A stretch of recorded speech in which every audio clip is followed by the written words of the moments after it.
What is up, boys? I feel really bad. I left y'all hanging all week. I'm gonna explain a little bit of that right quick because I feel like I owe it to y'all. So last week we discovered our transmission leak, right? So figured out that I needed to move the transmission back, or the motor and transmission back. And then I also figured out that there's supposed to be a sleeve for the slip yoke on the output shaft, and I didn't get that. So I ordered that. I'm going to put that on the screen right now. Yeah, so I ordered that. It shipped out that same day on the 16th. It moved from Escondido to San Diego that night, and it hasn't moved since then. Today is the 21st. And it was in San Diego on the 16th. So I'm pretty sure USPS lost it. Conveniently, I didn't think to check that until today, which is Saturday. So can't do shit about it till Monday. And it's getting ready to be Thanksgiving week, so I'm probably done in the butt on that one.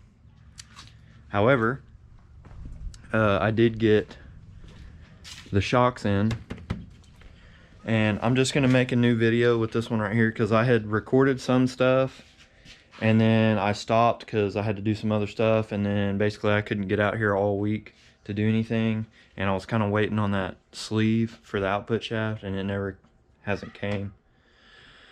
And I don't think that's something I can get local, so I do have some work to do. We still have some cleaning up to do with the chainsaws. We made a dent in it, but there's still quite a bit in the backyard to get cleaned up, so I'm gonna do that right quick. It needs to be done just so I don't have to do it some other time that I really have something to do. So we're gonna get that knocked out, and then I'm gonna get in here and explain to y'all my little shock situation. I figured out why IHC didn't ship me relocation brackets. I understand their email now, and I don't agree with it, but that's me. I think that the solution that they gave was a band-aid and wasn't a proper solution, so I'm gonna show you guys that when we get to that, so be right back.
That's how you make a fire go faster. Just need a little wind. Ain't that right, Chris? That's right. You're nice. For that. It's a nice shirt you got there. Grantham Lawn Care. Yeah, I started it back in 1972. Yeah. Been going at it ever since, strong. Plus doing my full-time job. Yeah. Because wasn't it? It was a long bed square body was your first work truck, wasn't it? Yeah. Yeah. Had the little boom in it so you can get stuff done. Yeah. Well, we're about done with the yard work for today. We're close. We just keep chipping away at it. We keep having chainsaw problems. We got some equipment that hasn't been used in a long time, and it's been neglected. So working out the kinks on that slowly. Chris has been doing spark plugs and filters and tune-ups on all of them. They run, but the main one we want to use, the bigger one, the bar is warped on it, so Keeps throwing chains. So now we got to get a new bar. But anyways, we'll get this finished up and get those shocks slapped on. How about that? Alright guys, so I kind of started on this the other day and I didn't ever get a chance to come back out here and finish what I was doing because I got ADHD and started doing something else, started doing this, that, and the other, and yeah. So anyways, I got one of the drop shackles on that I had to buy myself. We're gonna get into that here in a second, but I had to buy those, and once I put them on, this is the shock that came with the IHC kit, and this is at full droop, so the rear end is completely relaxed. You can see that it doesn't reach, okay? And then I took the floor jack and jacked the rear end up until, I'm telling you dude, this thing was like tucking. Like it was into the notch, and this thing still wouldn't go into, like, it's not long enough. It's just not long enough. So I thought about it and I was like, okay, well, IHC said that they didn't send drop the shock relocation brackets because of I'll put the screenshot of the email right here. Yeah, so I finally figured it out. They either couldn't get a hold of drop shocks or something, I don't know. So instead of waiting until they could get them or whatever and sending shock relocation brackets, which is pretty important to a drop this big to make the angle right, they just send you a very short shock, and the consequence of that is we were jumping on it when it was down, and dude, it didn't take much at all, and it would bottom out on the axle. So I was like, nah, dude, them shocks are too short, and that's what made me start thinking about the shock relocation bracket, and then emailed them about it, and they were like, no, they were basically, they said you can get your own on eBay. So I got them, and then I realized these shocks don't frickin' work. So I ordered some Nitro, the Nitro 2 whatever Beltec shocks. Yeah, let me get this unwrapped. Alright, so these are the new ones, the Nitro Drop 2s. This is what IHC sent us. And this is a stock one that we pulled off of the truck. So with them all pretty well lined up, you can see the length differences. So you can see how this would be more in the ballpark, and so IHC sent you this that's a good 5 inches shorter than a stock one because they didn't want to send a relocation bracket. I don't know.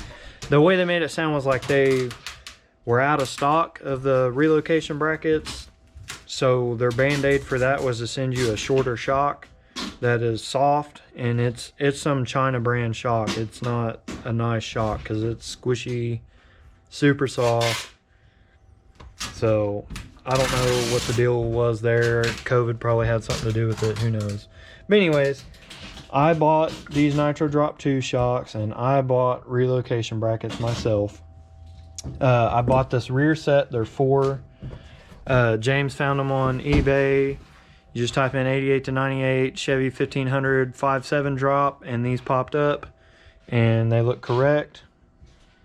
Even like this tab that they sent you with the IHC ones, I remember they're not narrow enough, like where the bolts go, and you can see there the slots on the Beltec one go way farther inward.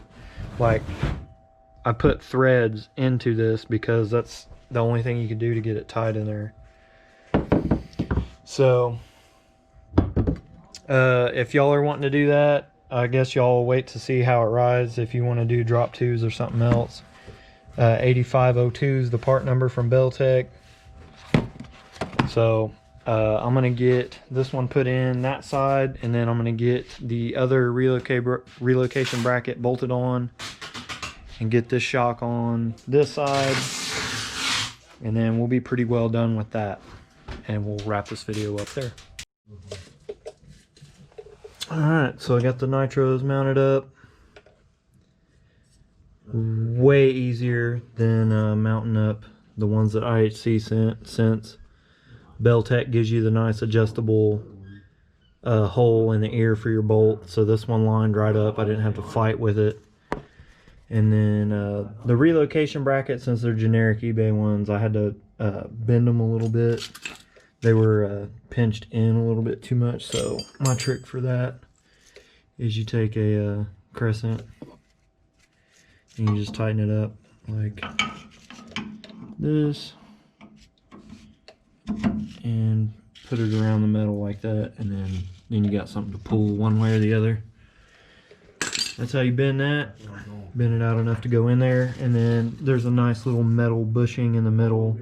So once you put the bolt through, it compresses on and stops you on the bushing. So that's perfect. Keeps you from over tightening it and crushing it. And then while I was down here, I remembered the diff vent tube. It mounted over here where the C-notch went, so I just took off one of the diff cover bolts and just put it in there. And then the two bolts for this aren't going to work anymore because I'm not trying to drill through the C-notch, so I'm going to figure something out with that. I'll probably just scrape a little clean spot and tack weld this on there. Be done with that. But finally got our shock situation figured out. Sucks I had to do it, and IHC kind of basically told me to go fuck myself in a professional way, but that's that. And I'm gonna call it a night on that one, because cleaning up the yard and laying under here is just not it. My ribs hurt, my back hurt, and just not in the mood for it today. So hopefully I'm not in the mood for that bitch either. Hopefully tomorrow I'll come out here and we'll get the transmission and motor moved back. USPS still hasn't brought the output shaft seal, so we'll have to wait on that. If it gets to be too long, then I'll just order another one from somebody else and then get a refund out of that guy or whatever. I'll figure that out. But other than that, once we get those things done and the coolant tank mounted, that's it. Then we're waiting on getting a trailer and towing it for alignment. And then I hit up Bales to see if he does, I don't know if he does exhaust or not, but if he does, I hit him up to see how much he would charge, because if he'll do the exhaust, then I can just drop it off to him and have him do the exhaust and tune it and be done with it in one stop. So other than that, we have some nice merch coming very soon. We're working on beanies. We're working on air fresheners and lanyards. And condoms. And condoms. A lot of people said that. A few years. So, if y'all don't follow me on Instagram, you need to. That's where y'all can keep up with a lot of the fun stuff when we're trying to figure out what kind of merch we want to do. And other little updates through the week, so y'all aren't hanging all week when I don't post on YouTube, so y'all can see, you know, what's going on. It's at MattyXBuilds. I'll put it across the screen. Link is in the bio also. And other than that, all of you guys should have your Tombstone merch now. I checked a lot of the tracking numbers and most of the stuff was delivered. So hope y'all enjoy that. If you follow me on Instagram, be sure to post a picture, put it on your story, and I'll share it. And other than that, that's it for this one. Peace out. See ya.